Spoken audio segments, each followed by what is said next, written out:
1973 and the Federal Land Policy and Management Act of 1976. The first one I mentioned, the acronym NEPA, requires federal agencies to do a comprehensive environmental assessment when their actions are going to impact the environment. And that would include giving grazing permits. The Endangered Species Act, which you mentioned, when the federal government lists a species, federal agencies, land agencies included, are prohibited from taking any action that would harm species. And so those were already creating tensions.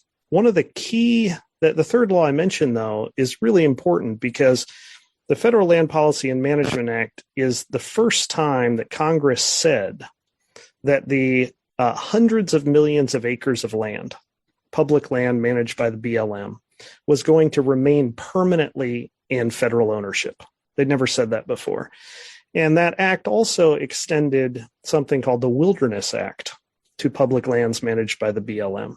And so the agency was then reviewing land, looking for land that was appropriate to wilderness designation, which would close it to roads, which would close it to mineral entry. And so those three laws in the 1970s, were transformative.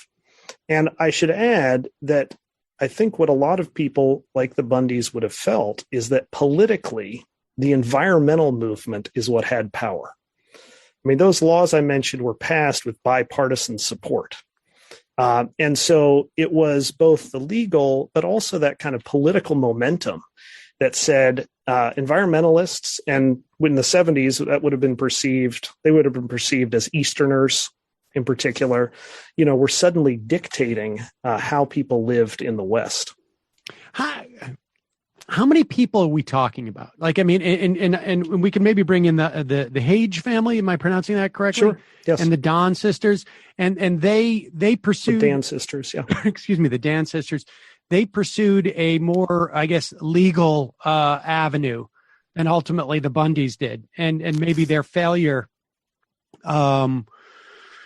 provided like some argument that maybe the legal paths aren't there, but I mean, how many people are we talking about here? I mean, in terms of like these ranchers in this class of people, are we thousands? Are we talking tens of thousands?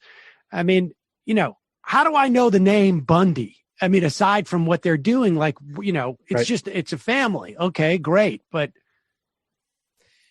yeah, we're talking about low tens of thousands of ranchers between across all federal lands. And so nationally, they don't account for much in the way of beef production, right? It's not a nationally significant industry. It's a very significant industry locally for some small rural towns in the West. Now, what the agencies would tell you is that the majority of ranchers are compliant. If every rancher were the Bundy family, we'd be having a different conversation. But the fact that the majority of ranchers will comply with regulations, the agencies, you're not going to hear a lot of stories about that because that's just paperwork. But there are enough, and I would say a consistent number of ranchers whose struggle or rebellion against federal land law rise to a level, if not of violence, at least of significant threat. Is that an indication that this is really more ideological than material in terms of their complaints with the government? I mean, obviously there are material implications. I have anxiety about losing my water, or I may or may not. But the other people are operating under the same sort of parameters as you are. People deserve a certain breadth of the range in which they should feel anxious about things. I'm not trying to dictate, but I mean, is it an ideological, is the but for here in terms of these rebellions an ideological one that is buttressed by bigger economic interests? Well, what I would say is if we look back at the Sagebrush Rebellion of 79 to 82, I don't know how to quantify that, but I would say it's as much material or economic as ideological. And the shift, if we go forward to the 90s and the last decade, is that's the transformation, that it really is no longer about whether or not people can make a living. Now it's about a political identity, a political movement. So I do think it's by the time we get to the Bundys' standoffs with the federal government, it's a very different narrative. So that takes us into the war for the West, or this is the era that you call it. I mean, what bookmarks that era, and why is it a distinct period of time in the development of this, I guess, ideology or conflict? I'll back up just a little to say that, if we think of the 1960s, think about the rights revolution that gave us civil rights, particularly voting rights, women's rights. In the late 1970s, early 1980s, there was what one author has called the second rights revolution. It's where conservative, both industry and sort of social conservatives, realized that they were being beaten politically and decided to organize.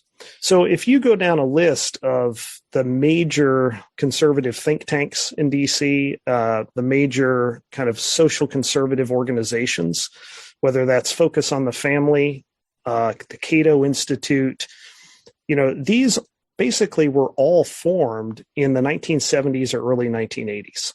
And so when the Sagebrush Rebellion happened, Westerners were kind of on their own. So one of the big changes by the 1990s is when Westerners stood up and were prepared to fight the federal government, they now had an entire sort of infrastructure of think tanks, of foundations, of political action committees that were able to magnify their voices. And that's also, though, it meant that Westerners are joining a coalition of people who the common, I think, complaint or grievance is federal overreach. So to your question, what marks that, most people, I think, would mark it with the 1994 election and the Republican Revolution. Newt Gingrich is associated with that. But when Republicans took control of the House, the war for the West really, though, goes back to the Bush administration, about 1990. And it's once again when the federal government was imposing new environmental management, new regulations. And George H.W. Bush was talking about things like a new world order. He was talking about wetlands protection. He was talking about biodiversity. And so it was actually a Republican president who sparked that. But now we had an entire infrastructure, political infrastructure, that was prepared to mobilize in defense of certain conservative interests. And we should say that when you talk about these various Heritage, Cato Foundation, Focus on the Family, which is far more religious of an outfit than, let's say, Cato or even the Heritage Foundation, although the Heritage Foundation, you could argue that the subtext there is very religious. All of this, in many respects, was a reaction that came out of the Powell memo, written by Lewis Powell in the early 70s, which was a reaction both to the emancipatory movements that were happening at that time, but also in particular to the rise of environmental regulations, which Powell felt was going to encumber business. And so, I mean, that's where all this money comes from, right? I mean, like Cato Institute, the Heritage Foundation, all of these places, they're not getting their money by, sending out flyers, contribute $5 to this. It's all corporate money. And this is when they find, I mean, what's going on, these sort of like regional, very regional, right? I mean, it's almost like not even like, it's almost a couple of states, really.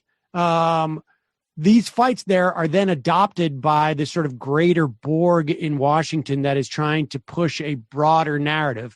They fit into that, and they're getting support, and they're amplified, and it goes both ways, right? I mean, these organizations use the instance of what's happening in the West to further the ideology of like an activist government is problematic, and the people in the West use this stuff to get a sort of ideological construct to carry their complaints more nationally.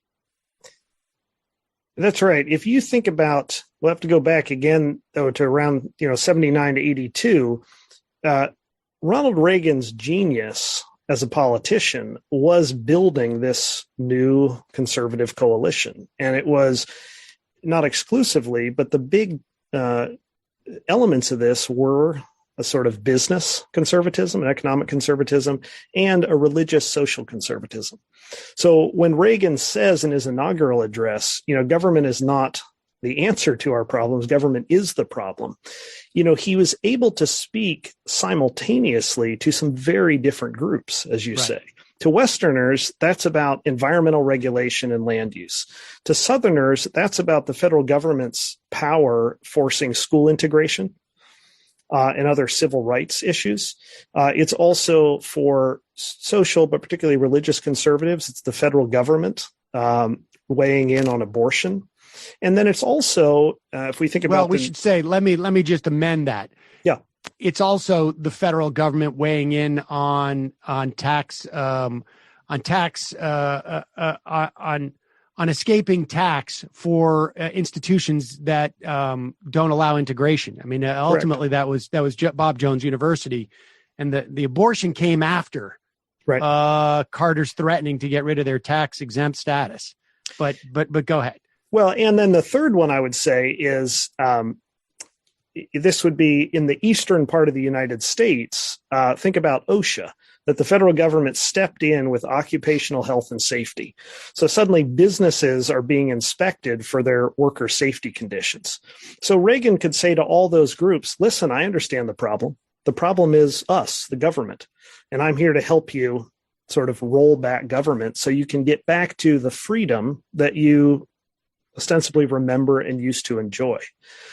And so that is, I think, when we look at the 1990s, actually an underlying piece of the frustration of the rebellion, I think, was a disillusionment with Reagan, that Reagan had come in promising to get government off your back, and his success was pretty limited. I mean, he did that administratively while in office, but he couldn't get anything passed in Congress. So they went through 8 years of Reagan, and people discovered, wait, where was the liberation from government that we were promised? And so I do think the anti-governmentalism of the 1990s becomes more radical, just in part by that disillusionment or disappointment. And it becomes more radical specifically with these types of people, right? I mean, or at least insofar as like Reagan delivered when it came to the corporations. Let's be, let's be clear on that, right? Like, so much of what we see today, capital gains tax, buy back your own shares. Decreased regulation, lower taxes. He delivered for some people, and sure. And so when we see in the 90s, like a series of standoffs, how much of that, like armed standoffs and things like Timothy McVeigh, how much of that comes out of this specific movement around federal land use? Well, the way I write about it in the book is it's almost, there were independent movements and that converged during that time. So there really were land-based disputes causing frustration in the West. But then, part of what is happening with someone like Timothy McVeigh is by the 1990s, we have a fairly robust militia outfit in the United States. If you look back in the 1960s and 1970s, militias then were pretty explicitly racist, white supremacists. So these are the kind of Aryan nation sorts of outfits. By the 1990s, the militia movement had rebranded itself as patriots defending the Constitution. And so Timothy McVeigh and, what we saw at, say, Ruby Ridge in Idaho, what we saw in Waco, Texas, was unrelated to any land issues. What you see is, there are two things. The first is you're seeing much darker conspiracy theories beginning to drive the the extreme right. So these are conspiracy theories about the United Nations taking over, about the federal government imposing martial law,